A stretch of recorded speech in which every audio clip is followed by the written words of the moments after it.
வணக்கம் நண்பர்களே, முக்கிய செய்திகளை இந்த பதிவில் பார்க்க போகிறோம். அபிஜித் திப்கே இருக்கான்ல, தர்மேந்திர பிரதான் பதவியிலிருந்து விலகினதுக்கப்புறம் ஒரு பில்டப் கொடுத்துருக்கான். என்னன்னா, என்னையே ஹீரோவாலாம் யாரும் பார்க்க வேண்டாம். ஏன்னா ஒரு தனி நபரை ஹீரோவாக இமேஜின் பண்ணதுனால தான் நாடு இப்படி சீரழிஞ்சு போச்சு. அதனால் என்னைய ஹீரோவாலாம் யாரும் பார்க்கக்கூடாது, நான் உங்களில் ஒருத்தன் அப்படின்னு சொல்லிட்டு அபிஜித் திப்கே பேசியிருக்கான். முதல்ல யார் உங்ககிட்ட இதெல்லாம் கேட்டது அப்படின்னு சொல்லிட்டு கமெண்ட் செக்ஷனில் கலாய்க்கிறாங்க பொதுமக்கள். இது ஒன்று. ரெண்டாவது என்ன பார்க்க போகிறோம், ஜந்தர் மந்தரில் நடந்த போராட்டத்தை நாங்கள் வந்து நிப்பாட்டிக்கிறோம் அப்படின்னு சொல்லிட்டு வண்டி ஏறி புறப்படும் போது பத்திரிகையாளர்கள் கரப்பாம்பூச்சி கும்பல் கிட்ட சில கேள்விகள் கேட்டிருக்காங்க. கொஸ்டின் பேப்பர் லீக்குக்கு எதிராக தானே போராடினீங்க, இப்போ மத்திய அரசாங்கம் உங்களுடைய டிமாண்ட்ஸ் நிபந்தனைகள் எல்லாத்தையும் அக்செப்ட் பண்ணிக்கிட்டாங்க. இப்போது பஞ்சாப் கவர்மெண்ட் மற்றும் கர்நாடகா கவர்மெண்ட்டை எதிர்த்து எப்போ போராட போகிறீங்க?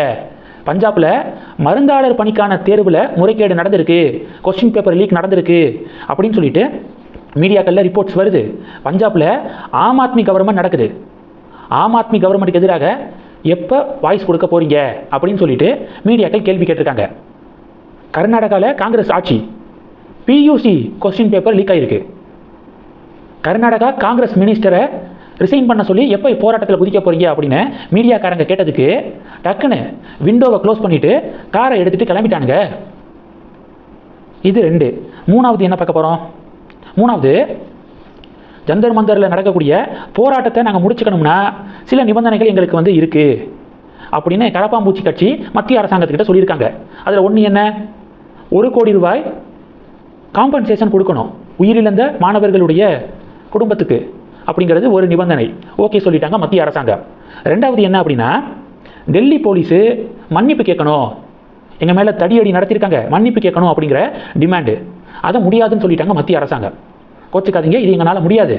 ஏன்னா டெல்லி போலீஸு எடுத்தோடனே தடியடி நடத்தலை. தடியடி நடத்தக்கூடிய சூழலுக்கு தள்ளினது போராட்டக்காரர்கள் தான். ஒரு துணை இராணுவ படையை சேர்ந்தவர் மீது தாக்குதல் நடத்தினதுனால தான் அவரை மீட்பதற்காக தடியடி நடத்தப்பட்டுச்சு. அதனால் டெல்லி போலீஸு மன்னிப்பு கேட்க முடியாது அப்படின்னு கட் அண்ட் ரைட்டாக சொல்லிட்டாங்களா மத்திய அரசாங்கம். சரி, ஓகே, பரவாயில்ல அப்படின்னு சௌரவ் தாஸ் பல்ட்டி அடிச்சிட்டாராம். அடுத்து மூணாவது என்ன நிபந்தனை வச்சுருக்காங்கன்னா மத்திய அரசாங்கத்துக்கிட்ட, என்னென்னா எஃப்ஐஆர் யார் மேலேயும் போடக்கூடாது அப்படின்னு சொல்லிட்டு நிபந்தனை வச்சுருக்கானுங்க. இந்த போராட்டத்தில் பங்கேற்றவர்கள் யார் மேலேயும் எஃப்ஐஆர் போடக்கூடாது அப்படின்னு சொல்லியிருக்கானுங்க மத்திய அரசாங்கம். அப்பாவிகள் மேலே நாங்கள் போட மாட்டோம். ஆனால் நிறையா பேர் பிரதமர் மோடிக்கு மரண எச்சரிக்கை விட்டுருக்கானுங்க. சம்மந்தமே இல்லாமல் ஆர்டிக்கிள் 370 ஜம்மு காஷ்மீரில் ரீஸ்டோர் பண்ணணும் அப்படின்னு உங்களுடைய போராட்டத்துக்கு சம்மந்தமே இல்லாத கோஷங்கள்லாம் இதில் பார்க்க முடிஞ்சிச்சு. நிறையா மீடியாக்கள் அதை வந்து டெலிகாஸ்ட் பண்ணியிருக்காங்க. அந்த ஆதாரத்தின் அடிப்படையில் அவர்கள் மீது நடவடிக்கை எடுப்போம். தேசத்துக்கு எதிராக பேசினவங்க, இந்திய இராணுவத்துக்கு எதிராக ஒருத்தெல்லாம் பேசினா மீடியாக்களில் வந்துருக்கு. அவர்கள் மேலே டெஃபினட்டாக நாங்கள் நடவடிக்கை எடுப்போம். ஆனால் இது மாதிரி நாட்டுக்கு எதிராக பேசாதவங்க மேலே நாங்கள் வந்து எஃப்ஐஆர் போட மாட்டோம். அவங்கள பிடிச்சி வச்சுருந்தாலும் அவங்கள வந்து நாங்கள் ரிலீஸ் பண்ணிடுவோம் அப்படின்னு சொல்லி மத்திய அரசாங்கம் சொல்லியிருக்கு. அதுக்கு ஓகே சொல்லியிருக்காங்க சிஜேபி. ஓகே சொல்லிவிட்டு செய்தியாளர் சந்திப்புலையும் சொல்லிட்டாங்க.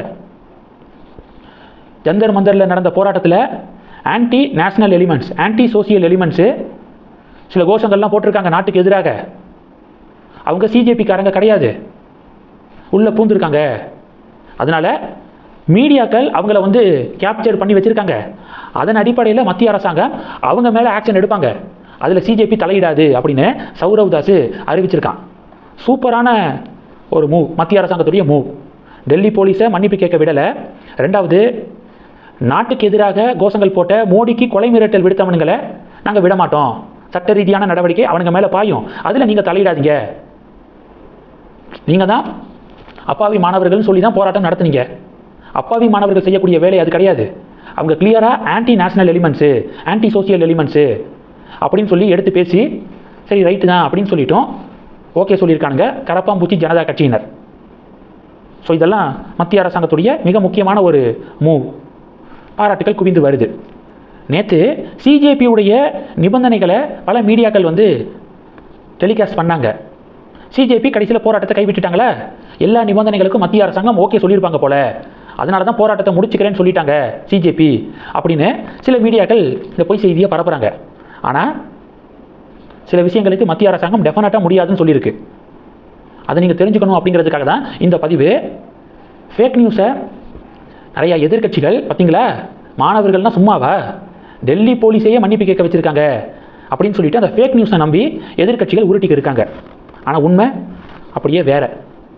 இந்த செய்திகளை பற்றி உங்களுடைய பார்வைகளை மறக்காமல் கமெண்ட் பண்ணுங்கள். தொடர்ந்து கணக்கில் இருங்க. அடுத்தடுத்து நிறையா பதிவுகளை பார்க்க போகிறோம். நன்றி. ஜெய் ஹிந்த்.